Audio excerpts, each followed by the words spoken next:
प्रणाम गुरुजी। आयुष्मान भाव। गुरुजी, हमारी वीडियो को काफ़ी लोगों ने सराहा और चूँकि बीच में हमें थोड़ा-सा वीडियो हमारे नहीं पोस्ट हो पाए, तो कई लोगों का कमेंट भी आया कि काफ़ी दिन हो गए वीडियो नहीं आया। तो गुरुजी, इसी श्रृंखला में हमारे कुछ दर्शकों का सवाल आया है कि जो विचार है मनुष्य के, विचार ऐसा कहा जाता है कि विचार निर्माण ही व्यक्ति का निर्माण है, व्यक्ति व्यक्ति के व्यक्तित्व का निर्माण है। तो इसको किस तरह से परिभाषित कर सकते हैं और मतलब इसको समझना चाहें तो आप अपने शब्दों में लोगों को समझाएं कि ये किस तरह से मनुष्य के लिए कार्य करता है या ये चीज है। ओम भूर्भुवः स्वः तत्सवितुर्वरेण्यं भर्गो देवस्य धीमहि धियो यो नः प्रचोदयात्। आपका बहुत बढ़िया प्रश्न है जी जी। और इस प्रश्न का उत्तर मैंने कुछ अखंड ज्योत पत्रिकाएं पढ़ी हैं, उनसे देता हूँ। व्यक्ति निर्माण ही विचार निर्माण ही व्यक्ति निर्माण है। व्यक्ति के व्यक्तित्व का निर्माण विचार से ही होता है। ये तो सर्व सिद्धांत है, सर्वमान्य सिद्धांत है, इसमें कोई नई बात नहीं है। लेकिन ये होता क्यों है? मूल प्रकृति से सबसे पहला तत्व मैं तत्व हुआ है। मैं तत्व यानी बुद्धि, बुद्धि तत्व। और शरीर में भी जैसे कर्मेंद्रियों से शक्तिशाली ज्ञानेंद्रिय, ज्ञानेंद्रियों से शक्तिशाली मन, मन से शक्तिशाली बुद्धि और बुद्धि से शक्तिशाली आत्मा। तो मतलब इस प्रकृति का या माया का या शरीर का जो सबसे बड़ा महत्वपूर्ण तत्व है वो बुद्धि तत्व है और विचार बुद्धि से निकलते हैं। तो एक वेद का मंत्र है, यो एवं वेद स एव भवति। यो एवं वेद स एव भवति। जो जिसका जैसा विचार होता है, जो जितना जानता है वह वही हो जाता है।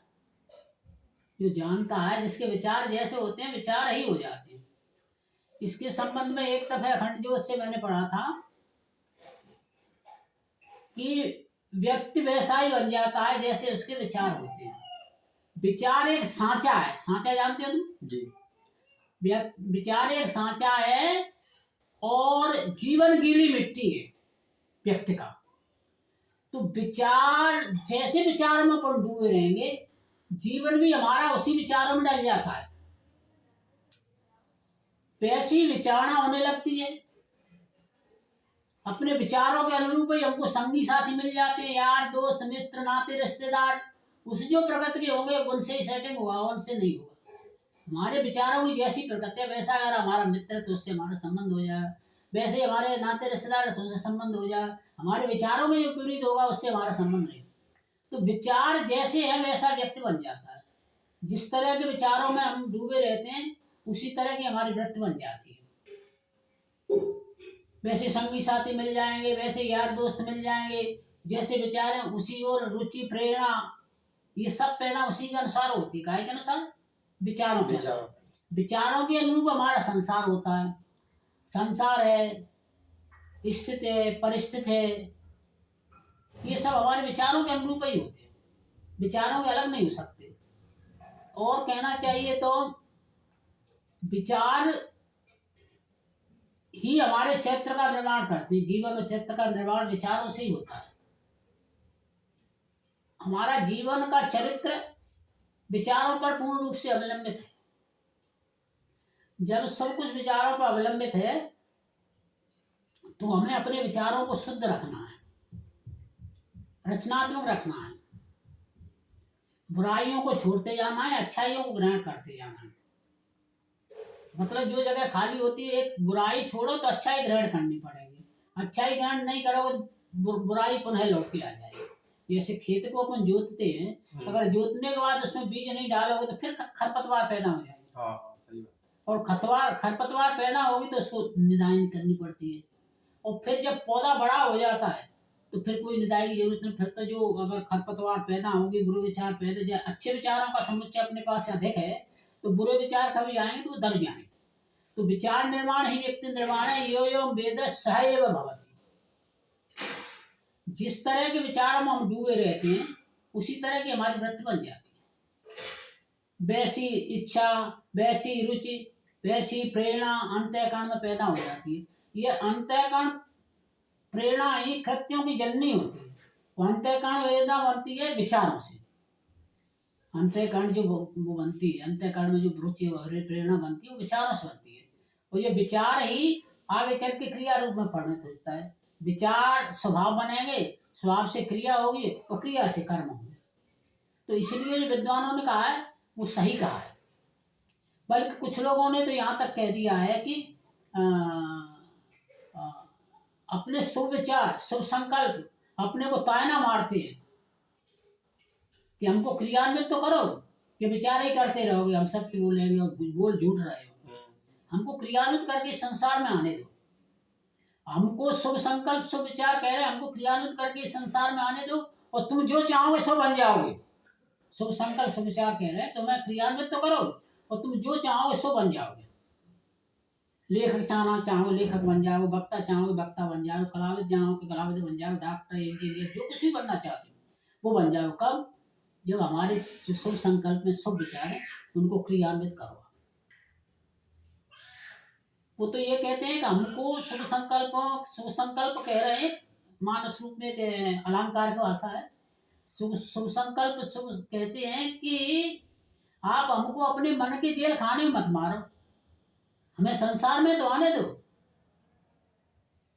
तो जैसे वेदों में, शास्त्रों में कल्पतरु का जिक्र आता है, कामधेनु गाय का आता है, पारसमणि का आता है। तो जहां तक मेरा अपना सोचना है, पारसमणि है कि नहीं है ये तो किसी ने देखा नहीं है।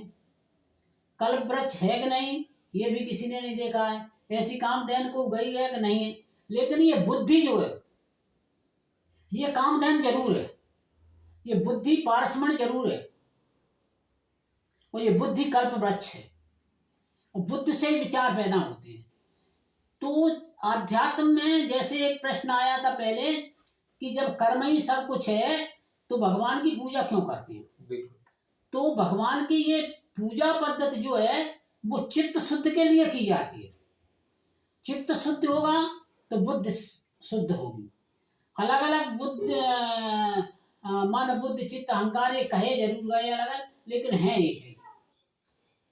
मतलब जो है न्याय दर्शन में तो यहाँ तक कह दिया है बुद्धि उपलब्धि ज्ञानम इति अनर्थांतरम। बुद्धि में, बुद्धि से प्राप्त होने वाली चीज में और ज्ञान में कोई अंतर नहीं है। ये एक ही चीज है, ये एक ही इंस्ट्रूमेंट है। तो बुद्ध कह रहे जो तुम चाहो सो बनना चाहते हो तो क्या करें इसके लिए? अपने शुभ संकल्पों को, शुभ विचारों को क्रियान्वित करो। काय के द्वारा करो, प्रयत्न है, यत्न है, सामर्थ्य है, इसके अनुसार इनको क्रियान्वित करो। संसार में जितने भी समस्याएं हैं, चाहे वो आर्थिक हो, राजनीतिक हो, पारिवारिक हो, सामाजिक हो, इस समस्याओं के मूल में व्यक्ति का अशुभ चिंतन है। चाहे वो शारीरिक हो, मानसिक हो, सामाजिक हो, पारिवारिक हो, अंतर्राष्ट्रीय हो, राष्ट्रीय हो, जितनी समस्याओं का मूल है तो उसमें अशुभ चिंतन है। अभावों, कुंठाओं, अपराधों, शोकों, रोगों, द्वंद्वों, संघर्षों, अगर इनके मूल में देखा जाए तो दुष्ट चिंतन ही है, दूषित चिंतन ही है। जितनी समस्याएं पैदा होती हैं ये सब दुर्बुद्धि से होती हैं। समस्याओं अच्छियां बुरी जो भी समस्या वो हैं वो सब बुद्धि से ही होती है। तो मूल मतलब ये है कि अपने को बुद्धि को शुद्ध करना है, बुद्धि से शुद्ध विचारों को करना है। कोई भी समस्या हो ये दुर्बुद्धि पैदा करती है। दुर्बुद्धि से जितनी समस्याएं संकट पैदा होते हैं।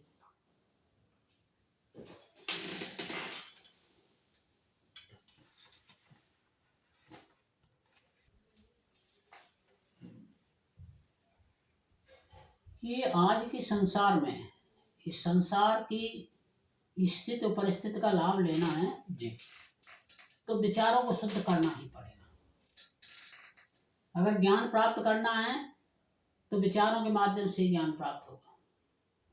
जैसे हमारे विचार होते हैं वैसा ही हमको ज्ञान प्राप्त होता है, वैसी क्रिया होती है। विचार जिस क्षेत्र में जाता है उसका प्रभाव वहीं फैलता है। जैसे विचार होंगे उसी के अनुसार दूसरी तरफ से उसे विचार मिलते हैं।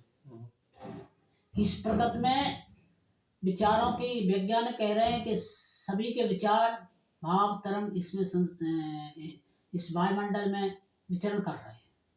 हमारे जैसे विचार हैं, हमारे विचारों के अनुरूप ही इस वायुमंडल से हमको विचार मिले, वैसा ही समर्थन मिल जाएगा। जैसे चुंबक लोहे को खींचता है तो ऐसे ही विचार को खींचते हैं। विचार को खींचते, तरंग को खींचती है। जैसे अपन ये चलती है ना, फ्रीक्वेंसी वगैरह चलती है, कैसे चलती है? तरंग से तो चलती है। तो हमारे जैसे विचार हैं, विचारों के अनुरूप ही हमें वायुमंडल से विचार मिलते हैं, उसी के अनुसार। हाँ, लेकिन इसमें एक चीज जरूर है कि विचारों को क्रियान्वित करने के लिए शक्ति और सामर्थ्य चाहिए। तो सबसे पहली शर्त क्या है कि मनुष्य को योग्यता अर्जित करना है, सामर्थ्य शक्ति अर्जित करना है। विचार क्रियान्वित शक्ति सामर्थ्य और योग्यता से ही होंगे, और विचारों से योग्यता बढ़ेगी। तो अपने को जितने रचनात्मक विचार हैं, रचनात्मक विचार होंगे वो अपने को सुखकारी होंगे, और विघटनकारी विचार होंगे तो विघटन होगा। शांत और पवित्र विचार, शुद्ध और पवित्र विचार शांति उत्पन्न करते हैं, और दुष्ट विचार अशांत पैदा करेंगे। स्वर्ग और नरक की परिस्थितियां विचारों पर ही तो निर्भर है। विचार अगर खराब है तो स्वर्गीय परिस्थितियों में तुम रहो, फिर भी वो आपको दुखी करते रहेंगे।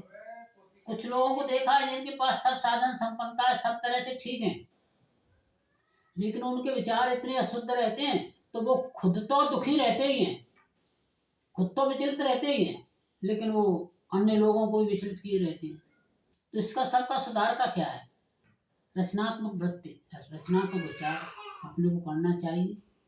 ये सब विचार, संसार पूरा विचारों का ही खेल है, और विचार ही मतलब प्रकृति के, मतलब जो प्रकृति में जो कहना चाहिए स्फुरण हुआ है, या प्रकृति में जो उच्छृंखलता हुई है, उसमें सबसे पहले बुद्धि आई है। तो ये पूरा संसार बुद्धि पे ही टिका हुआ। अब गायत्री मंत्र को सबसे श्रेष्ठ मंत्र क्यों कहा गया है? ये बुद्धि के लिए है।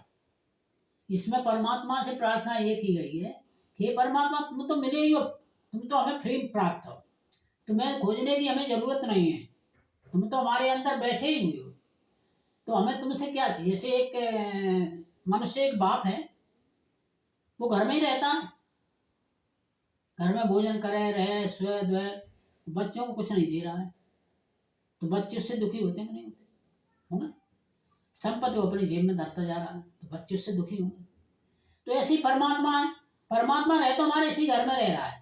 जैसे हमारा बाप हमारे साथ रहता है, हमारे पिता हमारे भाई साहब साथ रहते हैं, वो हमको सब कष्ट देते हैं, ऐसे परमात्मा हमारे साथ रह रहा है, तो ये हमको कष्ट भी देगा और सुख भी दे सकता है, गड़ी हुई संपत्ति भी निकाल के दे सकता है, और हमारी संपत्ति को हटा भी सकता है।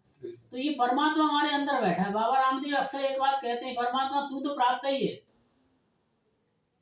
तेरी उच्च विभूतियां हमको मिल जाए, तेरे उच्च विचार हमको मिल जाए, तेरे शुभ संकल्प हमको मिल जाए, तेरा कल्याणकारी विचार हमको मिल जाए, तेरा न्यायकारी विचार हमको मिल जाए, तेरी विभूतियां हमको प्राप्त हो जाए। तुम तो प्राप्त हो ही। बाबा रामदेव कहते हैं भगवान तुम तो प्राप्त हो ही, अंदर बैठे ही हो, हर जगह बैठे हो, लेकिन तुम अपनी विभूतियों को नहीं देते। तुम्हें पेंशन तो बहुत मिलती है, लेकिन पेंशन को खुद ही उपयोग करते हो। तुम्हें तनख्वाह बहुत मिल रही है, लेकिन तनख्वाह का तुम उपयोग खुद ही कर रहे हो। उस तनख्वाह में से हमें भी आने दो। ये परमात्मा तेरे पे जो विभूतियां हैं, ऐश्वर्य है, वो हमको उनमें से कुछ ऐश्वर्य दे दे। ये है बुद्धि, ये बुद्धि की प्रार्थना है गायत्री मंत्र की। हमारी बुद्धि को तुम अच्छे मार्ग पर चलाते रहो, तुम हमें कछु मत दो। सब जब मकान से हमें निकाल दो, मकान से भी निकल जाएंगे, लेकिन हमारी बुद्धि को शुद्ध कर दो। अब तुम बुद्धि को, अच्छी प्रवृत्तियों को तुम अपने पास जमाए बैठे हो, हमारे घर में जमे बैठे हो, और हमारे लिए कुछ कर नहीं रहे हो। को तो बैठे ढंग बैठे, जैसे बाप घर में रह रहा है, पिता घर में रह रहा है, बड़े भाई घर में रह रहे हैं, तो ऐसी परमात्मा इसी घर में रह रहा है, लेकिन वो अपनी तनख्वाह में से हमें कुछ नहीं देता। तनख्वाह माने उसकी जो विभूतियां हैं, ऐश्वर्य हैं, दिव्य गुण हैं उसमें, उन गुणों में से नहीं हमें दे रहा है। हे परमात्मा, उन गुणों में गायत्री मंत्र क्या है, तेरे पास जो गुण है वो हमको दे दे, हमारी बुद्धि को उच्च स्तर पे चला दे, बाकी संपत्तियां तू हमें मन दे। वो कह रहा है नहीं, बाकी संपत्ति ले लो, कितनी संपत्ति चाहिए, संपत्ति ले लो, संपत्ति खत्म हो जाएगी, फिर क्या करेंगे, संपत्ति को कोई लुटेरे लूटे जाएंगे, सत्य पैदा हो जाएगी, तमाम दुश्मन पैदा हो जाएंगे, तो क्या दे दे। बुद्धि को तुम इतना पकड़ कर दे कि सब समस्याओं से हम निपटते रहें। तो जैसी बुद्धि होती है वैसी, एक जगह कहा गया है क न उपदेश श्रवणेपि कृतकृत्यता परामर्शात् ऋते विरोचनवत्। केवल उपदेशों को सुनने से उद्देश्य की पूर्ति नहीं होती है। तो उपदेश सुनने से यानी विचारों से, केवल विचारों से ही उद्देश्य की पूर्ति नहीं होती। उपदेश से आशय या मेरा विचारों से, न उपदेशे श्रवणेपि कृतकृत्यता, केवल शास्त्रों से पढ़ने से, ऋषिमुनियों के सुनने से ही विचार शुद्ध नहीं होंगे। विचार अच्छे तो आएंगे, लेकिन जब तक उनको परामर्शा रहते, जब तक उनको क्रियामृत नहीं करोगे तब तक वो सत्य नहीं होंगे। हरिते माने सत्य। कैसे? विरोचनवत। अब एक कथा आती है, उसमें छांदोग्य उपनिषद में है कि एक दफे दैत्यों ने, एक दफे ब्रह्मा जी ने फैलाई कि इस आत्मा ही सर्वश्रेष्ठ है शरीर, तो इस आत्मा को जानो, ये नित्य सत्य है और सुखकारी है, आनंददायक है, तो इसलिए आत्मा को जानो। तो दैत्यों ने कहा विचार करके कि इस आत्मा को समझो, जो लाभदायक है, सुखकारी है, नित्य है, सत्य है, तो इस आत्मा को जानो। तो उनने अपने नेता विरोचन को भेजा कि तुम ब्रह्मा जी के पास जाओ। इसी तरह इधर देवताओं ने भेजा, देवताओं ने इंद्र को भेजा कि तुम जाओ ब्रह्मा जी के पास और आत्मा के बारे में जानकारी लेके आओ। तो जी गए दोनों, ब्रह्मा जी से पूछा भगवान हमको आत्मा के बारे में बता दो। ब्रह्मा जी ने कहा आत्मा के बारे में बता देंगे, लेकिन तपस्या कर। तो 32 वर्ष तक इंद्र ने, विरोचन ने तपस्या की। उसके बाद ब्रह्मा जी ने कहा कि जल ले आओ, जल ले आओ, इसमें चेहरा देखो, अपना चेहरा देखो कि यही आत्मा है। दोनों चल दिए, इंद्र और वो। अब विरोचन ने तो जाके सभी दैत्यों से कह दिया ये आत्मा है, तो ये आत्मा मान ले शरीर ही आत्मा है, तो बस भोगों में लग गए कि शरीर को ही तृप्त करो, जो अच्छा खाओ, अच्छा पहनो, अच्छा ओढ़ो, जो जैसा अच्छा लगे भोग करो। इंद्र ने जाकर के सोचा, विचार किया, ये विचार के ऊपर चल रहा है ना, इंद्र ने विचार किया कि ये जो चेहरा दिख रहा है ये आत्मा कैसे हो सकता है, ये तो बनता बिगड़ता रहता है, एक रूप कहाँ रहता है, ये नित्य कहाँ है, ये सत्य कहाँ है। सभी जीवों के चेहरे बिगड़ते हैं, कोई बुढ़ा हो जाता है, टेढ़ा हो जाता, क्या ये आत्मा नहीं तो वो। इंद्र फिर गया, यानी विचार किया, उसने विचार किया तभी तो हो गया। फिर उन्होंने कहा भगवान ये आपने जो जल में हमारे दर्शन करा करके इसको आत्मा बता दिया, ये कैसे हो सकता है, ये तो मुझे असत्य प्रतीत हो रहा है, हमारा मेरे उसको क्लियर कर विचार करो। उन्होंने कहा करो तपस्या 32 वर्ष तपस्या करी। तो उन्होंने कहा कि जो स्वप्न में तुम्हें दिखता है वही आत्मा है। इंद्र चल दिए। फिर इंद्र ने विचार किया ये स्वप्न में तो बहुत सी चीजें दिखती हैं, ये आत्मा कैसे हो सकती है। वो फिर लौट के ब्रह्मा जी के पास गया। तो उसने मतलब कहने का मतलब ये है कि इंद्र ने 101 वर्ष तक तपस्या की, उसके बाद वह आत्मा को जान पाया विमर्श से। कहा से? विचार विमर्श से। विमर्शात परामर्श, विमर्शात नहीं परामर्शात ऋते इंद्रवत, पहले विरोचनवत इंद्रवत। तो परामर्श से और विचार से ही इंद्र आत्मा के बारे में जान पाया, और विरोचन ने परामर्श नहीं किया, विचार नहीं किया, तो वो आत्मा को जान नहीं पाया। वो आत्मा को, उसने शरीर को केवल भोगों का माध्यम मान लिया। तो ये क्या है, सब कुछ विचार है। ये विचार से ही सब संसार चल रहा है। विचार, अविचार पूर्वक कोई कार्य कर, विचारात मोक्षो भवति, अविचार कृते बंधन, विचारात मोक्षो भवति। अविचार पूर्वक कोई काम करोगे, अविचार से जो रहोगे तो वो बंधन है। अविचार कृते बंधन और विचारात मोक्षो भवति। ये विचार की इतनी बड़ी महिमा है, मैं तो कह नहीं पा रहा हूँ। मैंने अखंड ज्योति में बहुत कुछ पढ़ा है, लेकिन उतने उन वाक्यों में उनको मैं कह नहीं पा रहा हूँ। विचार का सबसे ज्यादा महत्व। अब इससे अधिक और क्या कहें कि अविचार करते बंधन और विचारात मोक्ष होती। सही बात है, और मोक्ष ही मनुष्य का परम लक्ष्य है। व्यक्ति का निर्माण कैसे होगा? विचारों से। व्यक्तित्व का, जिस व्यक्ति के व्यक्तित्व का निर्माण कैसे होता है? विचारों से। जैसे विचार होंगे वैसा उसका व्यक्तित्व बनेगा। विचार खराब अशांतिपूर्ण होंगे तो अशांत पैदा हो जाएगा। सुख दुख, ज्ञान अज्ञान, प्रकाश और अंधकार, ये सब काय से चलते हैं? हम जो रास्ता बनाते काय से अपनाते हैं? हमारी बुद्धि का जैसा स्तर है वैसा ही रास्ता तो हम कर रहे हैं। हमारी बुद्धि का स्तर अगर ऊंची जाए तो ऊंची तरफ जाएंगे, हमारी बुद्धि का स्तर ऊंची तरफ तो ऊंची तरफ जाएंगे। ढलान की तरफ है ढलान की जाएगा। जल को तो जहाँ छोड़ दो वहां से नीचे की ओर जाएगा। ऐसे विचार है। विचारों को जैसे आप रखना चाहो, विचार में तो अपने आप ऊपर भी जा सकता है, नीचे भी जा सकता है। तो अंत में कहने का यही है, यो एवं वेद सएव भवति। जिसका जैसा विचार होता है वो वैसा बन जाता है। बहुत धन्यवाद। ओम शांति ही शांति ही शांति। बहुत बढ़िया। उम्मीद है लोगों को पसंद आया होगा। लोगों से विनती है कि हमारे चैनल को ज़्यादा से ज़्यादा सब्सक्राइब करें, लाइक करें, कमेंट करें और शेयर करें, जिससे ज्ञान की बातें लोगों तक पहुँचे। और आपकी कोई भी जिज्ञासा है तो कमेंट के माध्यम से हमसे पूछ सकते हैं। जी, विचार व्यू तो बहुत आ रहे हैं इसमें जी, लेकिन जो है एक तो सब्सक्राइब नहीं कर रहे, लाइक नहीं हो रहे और कमेंट्स कम आ रहे हैं। जी। तो विचार सुनते तो बहुत हैं जी। विचार सुनने वाले व्यूज तो कम से कम मैं समझता हूँ 10,000 से ऊपर हो गए। सब्सक्राइब अभी 250 हुए जी सब्सक्राइब। तो लाइक सुने हुए एक जो है मतलब जो है लगभग 2,000 के ऊपर उस पर व्यूज आ चुके, 1,900 से ऊपर व्यूज आ चुके हैं, लेकिन लाइक 10-15 ने किया। तो मतलब ये कि ये इसलिए नहीं कि उसने लाइक नहीं, लाइक तो उनको हुआ है, लेकिन उनके विचार में ऐसा आता ही नहीं कि इसे लाइक करे। जैसे हम भी सुनते थे पहले तो सुनते थे, खूब अच्छी लगते थे, बार बार सुनते थे। एक गाना तो हमने 20 बार सुना था, लेकिन वो हमने कभी लाइक नहीं किया। क्यों? हम जानते नहीं लाइक क्या होता है। तो मतलब ऐसी जानकारी लोगों को कम है, तो इसे सुने और लाइक भी करें, लाइक और कमेंट्स करें जी, जो भी इसके बारे में स्थित परिस्थिति आती है। क्योंकि लाइक कमेंट शेयर से जो यूट्यूब की एल्गोरिथम है वो ज़्यादा से ज़्यादा लोगों तक वीडियो को पहुंचाने का प्रयास करती है। तो हमारा ये प्रयास आप लोगों के सहयोग से काफ़ी आगे तक जाएगा। तो और हमको भी प्रोत्साहन मिलता है। जी बिल्कुल। मतलब जैसे लोग लाइक नहीं करेंगे तो हमको प्रोत्साहन कैसे मिलेगा? जी। उसको सुनेंगे नहीं तो हमको प्रोत्साहन कैसे मिलेगा? मोटिवेशन तो यही है कि ज़्यादा से ज़्यादा लोग कमेंट करें, शेयर करें, तो हमें लगे कि हाँ हमारा जो प्रयास है वो सार्थक हो रहा है। हाँ, एक